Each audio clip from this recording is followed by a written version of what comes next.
I have to begin this video by admitting, first, that I've fallen into temptation after promising that in 2021 I'd be focusing on larger projects, things that are more meaningful, things that I've promised to do in months past.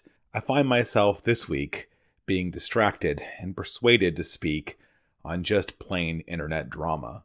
But not just internet drama of the worst possible sort. A disagreement between two Twitch political streamers, both broadly affiliated with the left and the project of BreadTube.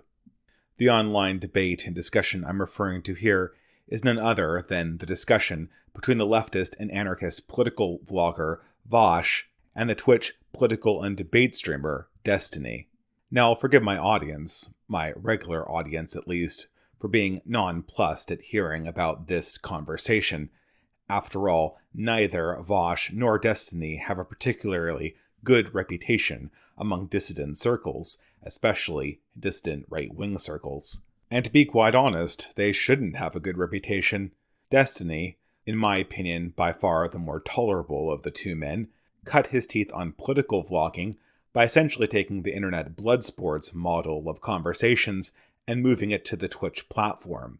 There, with a very, very tight rhetorical frame game, a fast way of speaking, and political opinions that allowed him to say edgy things and still not get banned, he was able to accumulate a very large audience, while at the same time giving himself a reputation as someone who is undefeatable in a debate. For my money, however popular Destiny was, I never really found him very impressive. I understood the game he was playing. When you're in a debate, it's all about frame. It's all about the nature of the questions being asked and answered, and who can portray themselves as the good and smart person, and who gets portrayed as the dumb person who has evil motives. At the end of the day, no one was better, or faster, should I say, at playing this kind of frame game than Destiny. But despite how fast he could reframe things and win debates, it never seemed that, if you slowed things down, Destiny had a particularly interesting, or even coherent worldview. A lot of problems that are real problems in modernity didn't seem to be directly answered, and a good deal of his well-considered political opinions seemed rather to be calculated, pitch-perfect political positions to appeal to a younger video game-playing audience who wanted to hear hot political takes, while at the same time avoiding censorship by the corporations that manage the platforms. Following more or less in Destiny's footsteps, Vaush, on the other hand, was a type of Destiny 2.0. The same type of formula, the same frame game, the same posturing, and the same edgy takes, but this time not with liberal left-leaning politics, but explicitly anti-capitalist and full-on communist and anarchist politics. After all, you can only be so edgy and so fresh standing on the liberal moderate center, and everyone in 2018, when Vaush started his online career, could see that the general flow of politics was going to the left. However, even up to a year ago, I don't think anyone really could foresee just how popular these individuals would get, and just how popular their style of content would become. At the time of me making this video, the popularity of long-form internet political streaming has exploded, probably due to the pandemic lockdowns, and the number of left-wing anarchist and communist political and gaming streamers that have popped up and have successfully cloned Vaush's model, sometimes right down to his intonation and his own expressions, has also similarly grown, beyond anything that I thought the market could support on YouTube. This way of doing politics, this way of talking about things is popular, and it has an increasingly large number of people, young people, enthralled. I suppose for this reason, if no other, I can't stop looking away from Vaush and Destiny. These are two people that really provide nothing of value from my perspective, and yet they command such large audiences. I suppose there are always things like this. It was Jerry Springer in the 90s, it was American Idol in the 2000s. And fast forward 15 years, I suppose it's going to have to be video game playing communists talking about politics for 8 hours a day while raking in hundreds of dollars in super chats by the hour on corporate platforms. To be honest, I don't really have a large interest in talking to or even refuting Vaush, but I do want to understand the phenomenon, because the phenomenon's real and it's not going away. I suppose this is what drew me originally to the video in question, a conversation between Destiny and Vaush on the subjects of ethics and success, on the subject of moralism and hypocrisy, and following the moral prescriptions you try to apply to others. In short, Vaush, the arch-anti-capitalist, the quoter of Marx, and the defender of anarchism, had a really good 2020, and had gone from being a moderately successful vlogger to an incredibly successful vlogger. In short, Vaush got rich in 2020, and he got rich doing a job that, to be honest, most people could really do. And how could Vaush reconcile his newfound wealth with the fact that he regularly went after rich people? He regularly, in tweets and in streams, derided landlords, small business owners, and really anyone else he could identify as being part of the evil ownership class in the present capitalist system. Certainly, it seemed, according to Destiny at least, there had to be a moral problem at some point. A moral obligation, at least? An early and very poignant point brought against Vaush by his host when these two men met was in fact the example of Nick Fuentes, a character well known on the distant right, and who is oftentimes derided as a greedy grifter and charlatan by Destiny and by Vaush. However, isn't it strange, said Destiny, that even after Nick Fuentes is banned off of every platform, even after every payment processor has blocked his transactions, even after we must imagine that his finances must not be in very good shape, he's still fighting. He's still out there, real-world organizing, taking risks, putting his own name and his own reputation on the line for what he believes.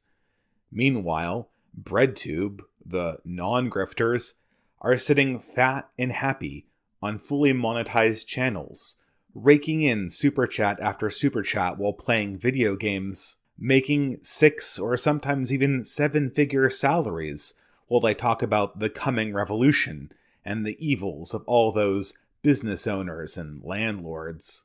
Business owners and landlords that, at this point, are almost certainly poorer than the left-wing vloggers in question. What proceeded from these initial accusations against Vaush was an entertaining, if not a slightly predictable mode of conversation. Vaush started down the line of the no ethical consumption under capitalism apologetics, a standard for most Marxists who make it big or who wield institutional power in the system. After all, said the radical, we really need to be thriving, we really need to be maximizing our own wealth in the system. We need to be rich for the revolutionary cause.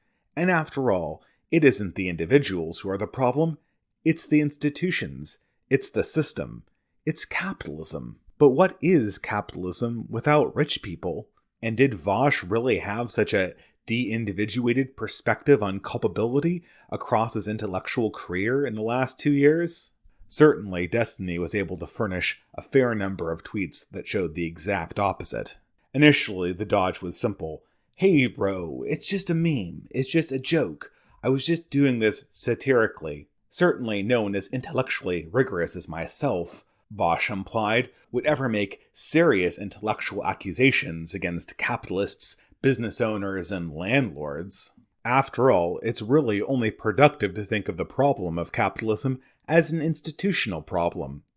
And once you think of things institutionally, it's really quite clear. If I wasn't here to take this money, if I wasn't here to make it big and thrive on my own efforts, somebody else would. And so when you stand back and look at the consequences of this institutional arrangement, I'm just playing a part. I can't help myself. I'm just doing what's necessary to fulfill a role and take the wealth that's available to me because it's all I really can do based on the institutions. This, of course, is a classic left-wing dodge, and anyone who knew anything about Vaush recognized it immediately to be complete bullshit. Just like the magical words of racism and sexism, the concept of being a capitalist, a property owner, or a dreaded bourgeoisie contains within it a strategic ambiguity. When on the offensive against the capitalist, the racist, and the sexist, all crimes are individualized. Things are good and evil. There are moral binaries. There are right people and there are wrong people. And those people in power are assholes that need to be torn down. But when the mirror is turned, when the shoe is on the other foot, that which is supremely personal becomes somehow institutional. On the defensive, for progressives, there is no such thing as personal capitalism, personal racism, or personal sexism. Those are all problems with institutions, and I'm just fulfilling a role. I just have a place in a system that I can't control as much as I'd like to. And isn't that just a shame? It really demonstrates how necessary my activism is to begin with. So please be generous and consider donating. Luckily enough in this debate, Destiny was fast enough to prevent any sort of Mott and Bailey to persist for long, and soon Vaush was chased down into avenues of further and further tenuous explanation, and all the while he leaned on one word in particular: consequences. What matters ultimately, Vaush said, are the political consequences that come from all of this, and certainly none of my consumption or earning habits are having any impact on the ultimate consequences. In fact, Destiny, I think in many ways your non-pragmatic approach to these things has had negative consequences. Actions are only right or wrong insofar as they impact these political consequences, and you should really think more about that, Destiny. In fact, by the time Vaush was done with his explanation, he was making excuses for flat-out spreading misinformation and lies, under the impression that, as long as the lies encouraged the right political consequences, they were not only not harmful, but perhaps even beneficial and moral. Really, on a sober examination, none of this made any sense. Buttressing Vaush's own moral indignation towards other people's wealth and moral satisfaction with his own relied on a complex chain of causality. A complex chain that seemed to, at many parts, rely on outright historical inaccuracies. Sure, we have to believe that old Miss Marple, who supplements her fixed Social Security income by renting out her top suite to a 20-something couple, is exploiting them and engaging in the most brutal type of bourgeoisie capitalism, while making a six-figure salaries sitting on your ass playing video games and selling promises of revolution is the height of moral virtue. To go this route, we would have to at some point believe that slavery in the antebellum South wasn't actually essential to the economy, but was simply a fun lark that people went on because they were bigots, while at the same time living pretty and paying minimal taxes on an exorbitant income farmed from other people's donations, while you do nothing to materially increase their cause or supplement their community, is virtuous? Or at least morally neutral, because if you weren't there helping yourself to the money, someone else certainly would. And all the while these tenuous explanations and excuses persisted, the same words kept on repeating again and again: consequences, consequentialism, end result, utility. I think my interest in this video really begins here, not so much because it is an entertaining, and in my mind, revealing conversation between two leftists who obviously don't hold the principles they purport in public, but really because it goes to the heart of a struggle that the right wing is facing, and to a larger question in philosophy that I think a lot of leftists would do well to remember. Because for all of the references to consequentialism and consequences in the discussion between Destiny and Vaush, I remember not hearing a very particular word that's quite common in conservative and even reactionary circles, and that word is hypocrisy. And in fact, I think this difference in language points to not only what is really interesting about the exchange between Vaush and Destiny, but also really several key mistakes when it comes to approaching politics, both from the left and the right. At this point, I don't think it should come as a surprise to anyone that people on the left and people on the right have fundamentally different ways of approaching politics. People from the right generally see themselves as advocates for some abstract metaphysical teleology or morality, whereas people from the left tend to see politics as a task of systematization, of applying scientific and rigorous academic ideas to questions of power, privilege, and how to obtain a good society going forward. Of course, this is a very broad generalization, but it holds, and also explains some of the frequent mistakes both sides make when trying to evaluate the current state of politics. As anyone who's paid attention to political analysis on the right knows, hypocrisy has been the standard tool of trade for the conservative movement for 40 years. That's what conservatives like Ben Shapiro and the staff of National Review like doing the best, finding liberal and progressive hypocrisy and calling it out.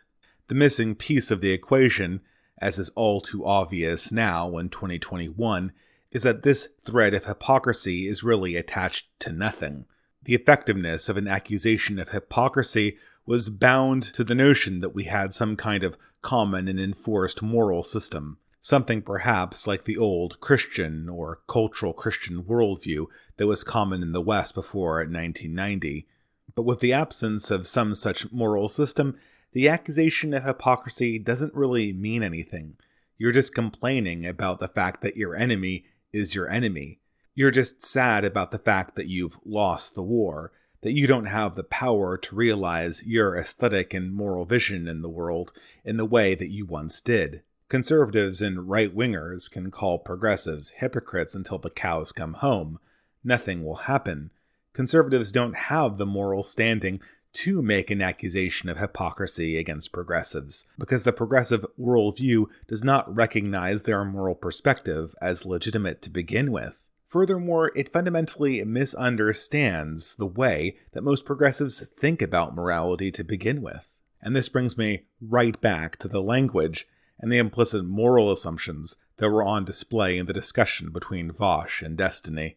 Of course, ostensibly, the discussion between Vaush and Destiny was about morality. It was about ethics. It was about principles. But at least on Vaush's side of things, there was a distinct lack of the language of morality. Vaush didn't talk about duty or principles, about guilt or moral burden. Instead, throughout the debate, Vaush was focused on outcomes, utility, and a key concept that came up again and again, consequentialism. And here, I think we can suss out a key problem in the progressive worldview and their approach to practical politics. Consequentialism itself is not just some passing turn of phrase. It is, in fact, a developed field of ethical philosophy, part of a broad range of philosophical schools developed in the late 19th and early 20th centuries that were popular among people who wanted a more secular and less moralistic way at approaching good and bad action in a society. Now, this field is incredibly broad and abstract, and I'm just scratching the surface, but I typically associate consequentialism with its sister ideologies of utilitarianism and other secular and moral frameworks like the Rawlsian veil of ignorance.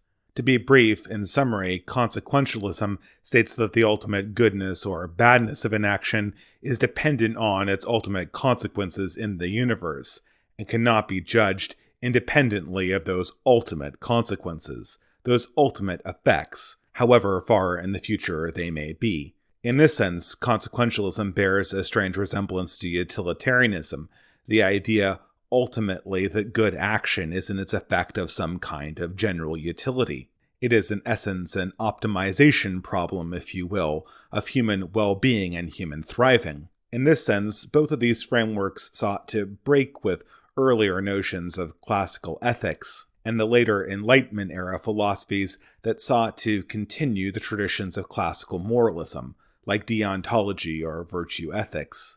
Rather than putting goodness or badness of an action on the specific action itself, which always seems arbitrary and to smack way too much of religion for most modern thinkers, place the moral weight on what ultimately happens in a scientific sense. After all, science is in the business of predicting the future, and engineering is ultimately in the business of affecting the consequences. Given the success of science and engineering, it would be good to model our moral systems along similar principles, wouldn't it? This prospect was found to be very enticing to 20th century social sciences, and it's not surprising that utilitarianism and consequentialism became very popular in the academy. In fact, in this stage, I would brave a guess that Vaush has adopted his consequentialism not from any deep reading of Jeremy Bentham or John Stuart Mill, but rather because it was put forward by his sociology professors as that perspective that really serious academics took to modern political problems. And here, before I go further, I do need to issue a lot of caveats. As a purely academic matter, as an element of analytical philosophy, as a piece of the broad tapestry of Western thought, I do think utilitarianism and consequentialism have their place. In fact, many modern thinkers deep in the weeds of analytical philosophy have come up with advanced theories, advanced perspectives on utilitarianism, where it basically recollapses and rederives classical moral systems. And that, from a philosophical point of view, is all well and good. I don't want to deny thinkers their models. I don't want to deny the curious intellectual his tools to understand the universe, even if I don't find them very useful. The problem comes inevitably, though, when these ideas move out of the abstract realm and into the practical.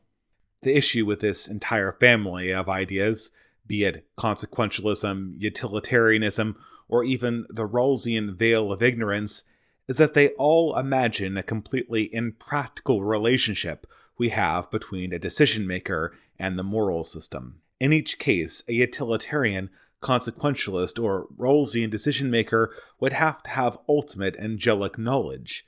Not only would they have to be able to foresee all of the various avenues of consequence, they would have to have a way of calculating, tabulating, and comparing each action to the other. This makes these perspectives, while interesting as academic toys, completely useless for the practical moralist, at least if we're being honest. Of course, some people try to save these ideas by saying that we're all doing things on the fly. We are approximating.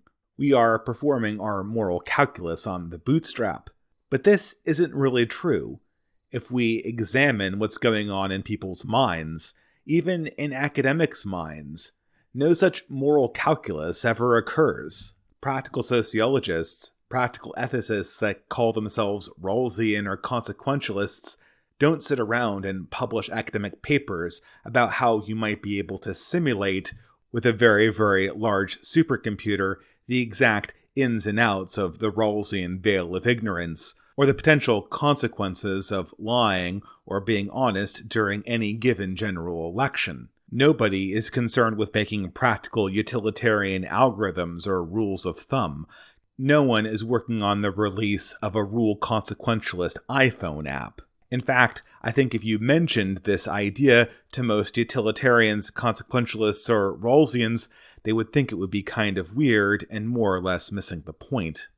But once we acknowledge that we can't calculate this, even in a practical or rough sense, what does utilitarianism or consequentialism even really mean? I would argue, in a practical sense, almost nothing. And this is evidenced no better, no more ironically than in the very progressives and secularists that supposedly embrace utilitarianism and consequentialism itself. Because at this stage, after 40 years of progressive cultural ascendancy, we can ask honestly, what are the consequences of consequentialism? Perhaps I should digress a little bit. People on the right, like myself, do often say that there is no necessary progress in moral standards, and to an effect this is correct. But to give the devil his due in this case, I will acknowledge that moral progress does have, in a historical sense, a kernel of truth. And adherents to modern religions, whether it's Christianity, Islam, or Buddhism, would do well to recognize this. When we look to history, deep history, ancient history, we see that people have a very different attitude towards power and morality. Oftentimes, morality is seen as an extension of power, and not something that can independently mitigate its effects. The gods have their commandments because they are more powerful. The king has his commandments because he is more powerful. If the king does something, then it must be right, because it is the king's will, and the king's will has power behind it. Subsequently, whatever the gods say is correct, and if the priests at the Temple of Baal say that child sacrifice is good In this instance, there really is nothing more to say. You might be able to supplicate, you might be able to plead and bargain for some different decision, but there's no internal thread of logic or reason that you can use against the people who speak for the gods, or who speak in place of the king. The morality descends from the powerful itself. Now, I understand in my characterization of ancient paganism, I am being somewhat hyperbolic, but I'm describing a real trend. And another real trend is the slow eclipse of this moral attitude with the moral attitude that was slowly brought in the West at least, with the religious forms of the Abrahamic religions.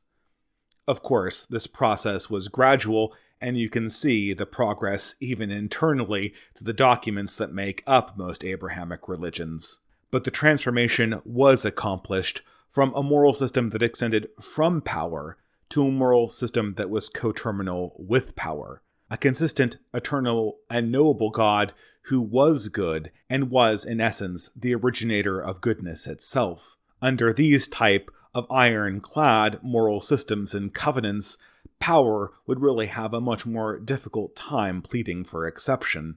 Sure, the priesthood could be hypocrites, and they could be evil, and people might never learn about the indiscretions done by the bishop, but once these actions were exposed, once you learned that the high priest was using the money dedicated to the poor to pay for hookers and libations, he couldn't very well explain this away by saying that an angel had told him that just this time the actions of fornication and theft were good. Insofar as there can be moral progress, I will say that this transformation across the ancient world in terms of moral perspective is moral progress. And I don't fault secularists and progressives of the 19th and 20th century for seeing transformations like this and not wondering if they couldn't concoct their own.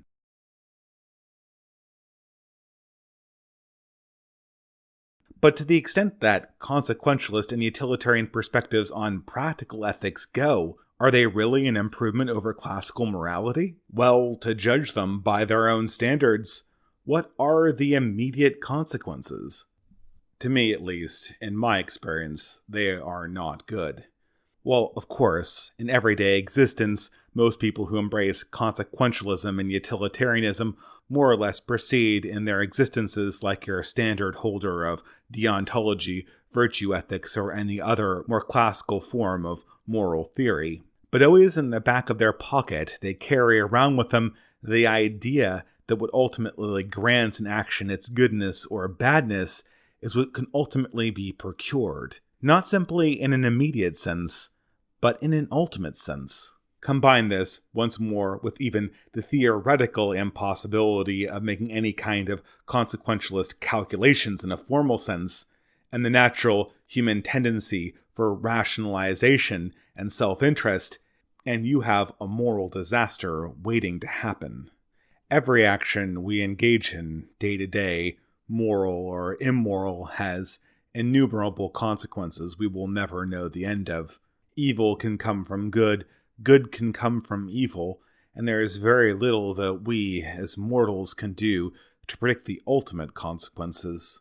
And so with a morality that places the weight not on the actions, but on these imponderables, really, someone can more or less write their own get-out-of-jail-free card for any action.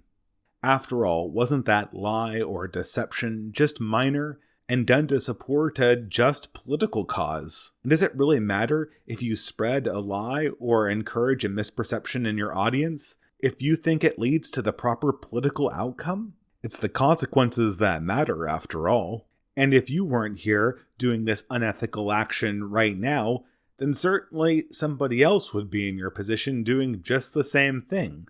So the onus really isn't on you, right? This reality, I think, has two consequences when we look at modern discourse. The first, and perhaps more honest way of approaching the imponderables of practical consequentialism, is to simply reframe things in terms of your general will, your general desire to do good, the fact that you're a soldier for the right side of history and against all of the evil people. This transforms what would ordinarily be an unfathomably complex problem into a simple question of good or evil. Whether you're on the right side of history or whether you're on the wrong side of history. Was it right or wrong to lie? Was it right or wrong to get a person fired for an opinion that I disagreed with? Well, that really comes down to whether I'm on the good side of things and they're on the bad side of things. If that's the case, then anything is really justified by the consequences. This, of course, doesn't hold up to any kind of rigorous examination, but more and more, I think you can see that this is the moral calculus employed by young people in the modern secular world. People lament the fact that we are becoming more or less a Manichaean society. People are concerned less and less with the nuances of truth or the rightnesses of action, and increasingly with whether or not somebody is with the good crowd or with the bad one. Worse yet, though, the second way of resolving the difficulties of consequentialism in a practical sense is just plain obfuscation. After all, what consequentialism fundamentally does is transform a simple question of ethical action into a complex question that is more or less academic. In this sense, practically speaking, a question of oughtness can be turned into an unfathomably complex question of fact. Does this action ultimately lead to the goodness of society in a sociological sense? This reframing might not help you sleep better at night, but you'd be surprised how practically politically useful it is when you have all of the sociologists and academics on your side. Or rather, if you are very rhetorically good at implying that you've just thought about things better and have better information than your opponent. It was this second approach to practical consequentialism that was very much on display in Vaush's discussion with Destiny this week. Every time Destiny had Vaush caught in a contradiction, where he was shown personally condemning people for actions or privileges that he himself had possessed or perpetrated, Vaush would obfuscate by claiming that his particular actions were justified because they would ultimately result in good consequences. There were small details, there were small distinctions that would allow his own avarice and self-interest to result in good things, but his opponent's similar behavior to result only in bad things. The question of moral inconsistency properly segued into an academic framework, and with the help of Vaush's own rhetorical and frame game style, this could immediately be followed up with the obligatory "Do you really believe X?" implying, as always, that any deviation from Vaush's perspective was pure hogwash and simply a product of his opponent's own ignorance of the real social science of the matter. Of course, no social science, not even any fake social science, really stands to prop up Vaush's own self-interested money-making against the actions of those who he regularly condemns on his channel and his Twitter feed. But through pure self-confidence and through pure assertion, he might convince a fair number of people otherwise. And that really is the trick, isn't it? And this is what we typically get at the end of the practical consequentialist process. Just a plain grift. Vaush isn't a hypocrite per se, he just doesn't have any principles. The moralism that he pretends to heap upon people for racism, classism, sexism, and being part of the dreaded bourgeoisie owner class are simply performance pieces. They're just there to get people in the door and dropping money on generous super chats. They're a fixture, ultimately, in a consequential sense, to effect a transfer of wealth from the poor to the richer. And that's the thing, ultimately, about grifters, is that unlike hypocrites, they really aren't that interesting or complex. Contrary to popular belief, it is grifting that is the oldest profession. And there's no real point trying to argue a grifter out of their grift, especially if that grift is working for them. As long as the words and frame game hold, the grift is power, and there's no real point bringing argument and words against that. And here, ultimately, I think we have finally circled around to the real lesson for those who are dissidents or on the right wing generally. Here now, early in 2021, the right is on the out politically. perhaps even in a permanent sense.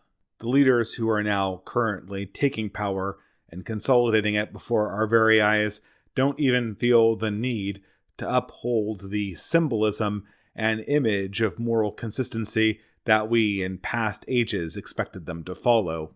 And through all of this, the conservatives, the big people on the right who haven't found themselves unceremoniously banned, are still wondering why calling the government, calling those in power, hypocrites doesn't seem fresh anymore, doesn't seem to be working.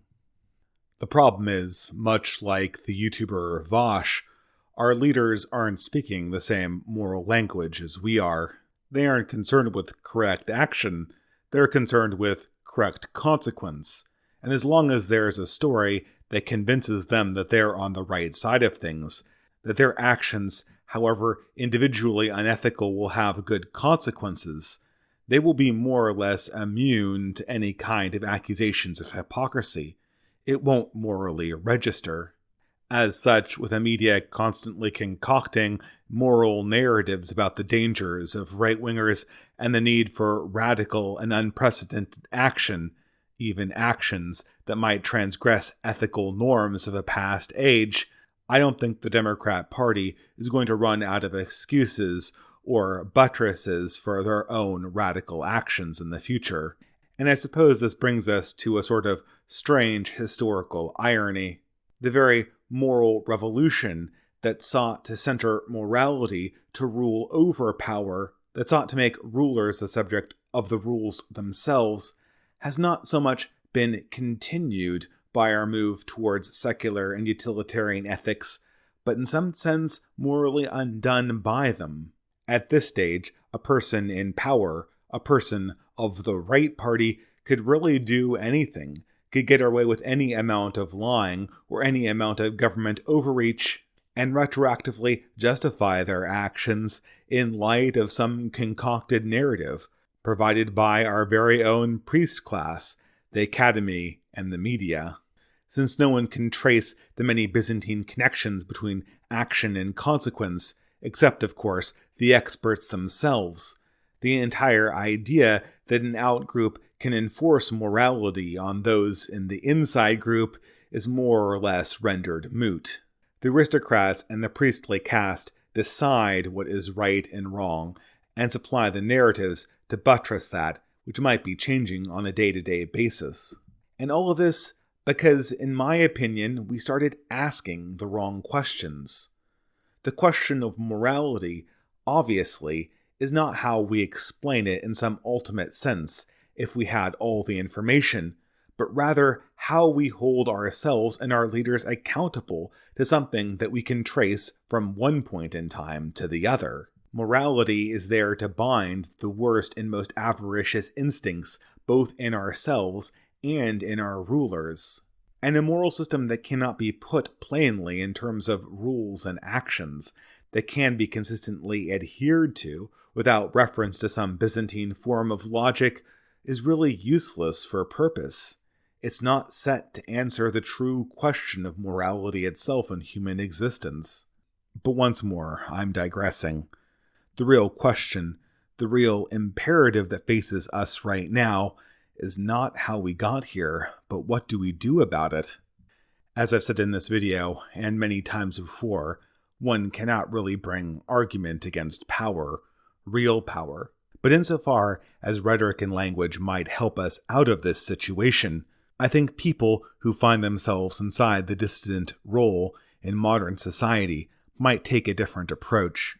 The issue we have before us is to properly understand what we are describing, and also who we are describing it to. The accusation of hypocrite never works because it's wrong on both fronts. The people in question, be they Vaush or the Democratic Party, aren't hypocrites because they never signed up for that kind of moral system to begin with. Furthermore, the accusation of hypocrisy itself seems to be directed at the very individuals in question, as if we're re-reporting their own behavior to themselves.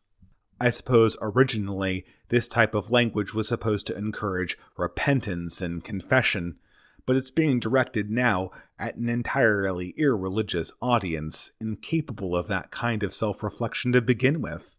These people in question, Vaush, the Democratic Party, socialists in general, aren't hypocrites. They're just grifters. They're your run-of-the-mill confidence men, and increasingly quite successful confidence artists. And it should come as no surprise that calling a grifter is of no particular importance, at least to the perpetrator himself. In fact, outside of some raw political power that would allow you to enforce legality or consistency upon the grifter himself, why would you even be talking to him to begin with? It's a fool's errand if ever there was one. Rather, the subject of any dialectic, the subject of any conversation going forward about what's occurring in our country or in our internet discourse has to go with the parties on the opposite end of the grift transaction, the dupes of the grift, and the easy marks of the charlatan. After all, grifting might be as old and as inevitable as the rain itself, but there's no real need to stand out in it and get your head soaked.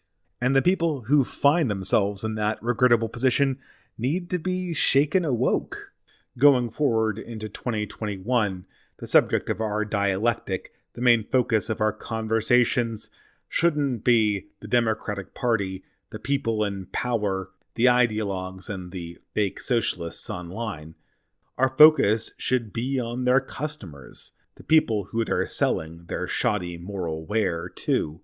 I know that talking to and red-pilling the boomers and normies has long been a project for those who consider themselves dissidents for the last decade.